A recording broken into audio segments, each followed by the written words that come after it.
Hello everyone, this is Dave from Dave's Resend Things. I'm not sure if I've mentioned this on my channel before or not, but I do have two nieces and a nephew, Alexis, Avery, and Jacob, and all of their birthdays are in 1 month. Yes, 1, 2, and 3 are all in June.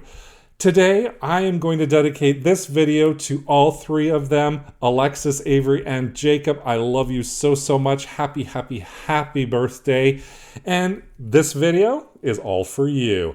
I'm also going to team up with TMI Gifts to create a happy birthday colorful full wreath. TMI Gifts, thank you so very much for gifting all of these items today, and all of these items are going to be linked below as well. If you wish to purchase anything, you can just type in the code DAVE20 and get that discount. Why don't I just get started and I'll show you what I made. I'm going to be using a 15-inch working wreath frame along with 21-inch Deco mesh in yellow and this 10-inch snowdrift mesh. You can use any type of mesh here, any type of 21-inch mesh for this method, along with these glittery little picks. Happy birthday metal sign. Of course, we have to have a happy birthday sign today. These macaroons, which are the showstopper, and 2.5 and 1.5 inch wired ribbon. And of course, I'm going to be using my regular utensils to create this project today. I am going to start off cutting my Deco mesh, and our magical number is 10 today. So we are doing all of our cuts at the 10-inch mark. So I'm just laying out my cutting mat, and I'm going to use my rotary cutter and cut that 21-inch Deco mesh and that 10-inch Deco mesh at the 10-inch mark. So they'll all be 10-inch lengths. And in total, the yellow is going to be 36 pieces and the white Deco mesh is going to be 28 pieces. Those are all the cuts that I'm going to be doing for today's method of the double ribbon method. And to create our little bundles, I'm going to use 2 pieces of Deco mesh along with a little clip or a clothespin. And my first piece, I am just going to roll it up into a tube. And then what I'm going to do is I'm going to bend it so the two ends meet. And then maybe around 2 or 3 inches above the end, I'm just going to squish it together. And that's going to create a loop at one end and then the two tails. So that's our little ribbon. So you know those awareness ribbons? That's the look that we're going for here. And with our second piece, we're going to do the exact same thing. We're just going to roll it up into a tube shape. We're going to bend it, meet the ends together, push down with my thumbs, gather the center together to create another one of our little ribbons. So we have a loop and 2 tails. Then we're just going to turn one of them over and place it right on top. Take that little clip off. And then that's going to be our one little bundle with 2 curls and 1 loop at each end. So we're just going to take that right at the center, grab our working wreath frame, open up those stems and place that right in the middle and securing it right in place. And we have our first one done. And now I'm just going to keep going, doing the exact same method for all of the stems, rolling it up, creating our little awareness ribbon type bundle and then attaching it to those stems. And here we have all of the yellow done. I've done the inner and the outer as well, and it's nice and full, nice and bright. And I'm going to come in and roll up that white Deco mesh as well. Place it in between my fingers. I'm going to roll the second one. So this time I'm using 2 pieces of the 10-inch by 10-inch white snowdrift mesh. Once I have those 2 pieces in my hand, I'm just going to grab the center, place those right into that stem, and give it a good twist as well. So I'm using the yellow 21-inch and the 10-inch in white. Now for the inner ones, I'm doing every single other stem, so every other stem, and then the outside stems, I'm doing every single one. And once I've got that all secured in there, look how beautiful our base wreath is, all ready for our decorations. And to start off, we're going to make our bow. I'm just going to lay it down right next to a ruler, measure over 8 inches, gather that together and keep that held together in my left hand.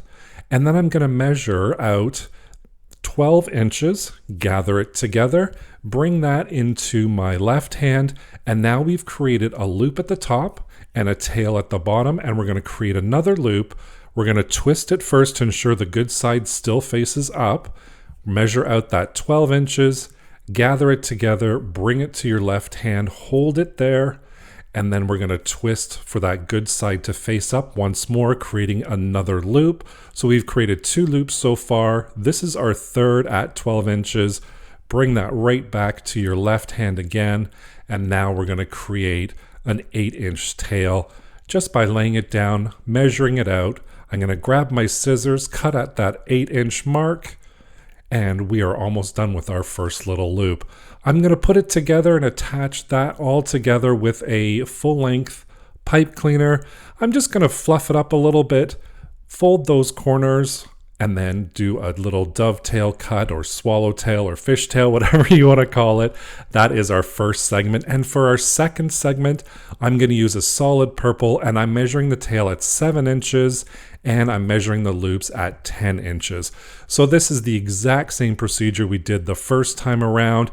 This time I'm just using different measurements, the 10-inch loops and the 7-inch tails. We're going to cut at that 7-inch mark, grab a half pipe cleaner, attach that all together using that pipe cleaner, cutting those dovetails, and then moving on to our third bundle, which is going to be a shorter tail and the 8-inch lengths as well for our loops. And again, I'm going to do 3 loops, 2 tails, and I'm going to cut these tails at the 7-inch mark, grabbing that half pipe cleaner, twisting it around, and then creating those dovetails to finish it off.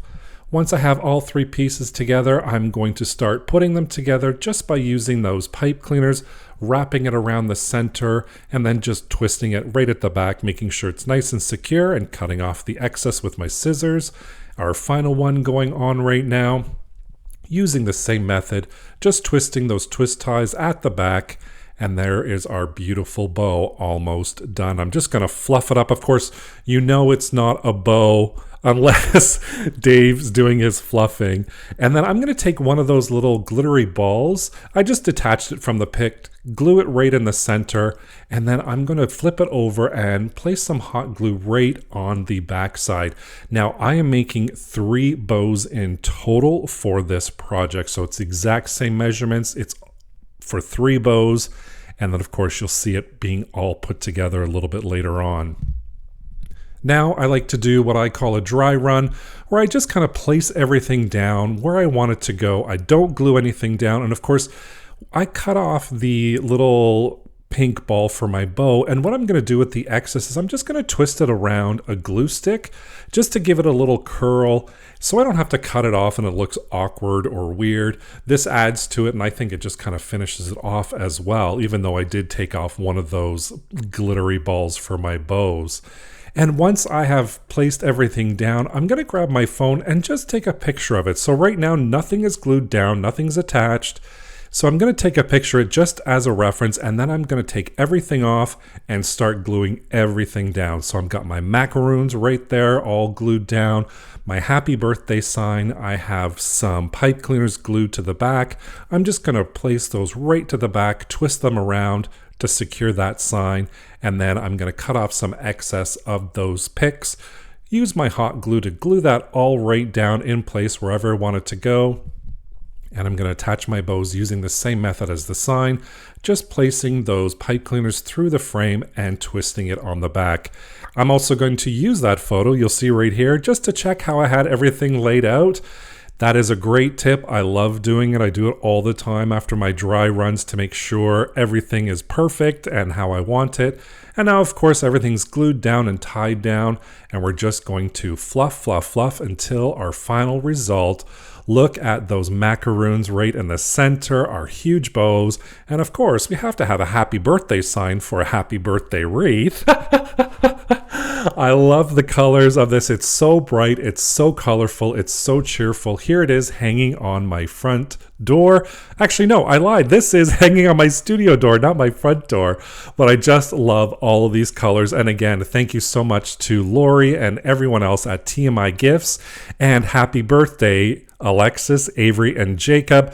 Thank you so much for joining me today. I hope you enjoyed today's birthday wreath. Don't forget to subscribe and hit that notification bell so you can be notified whenever I upload a new project.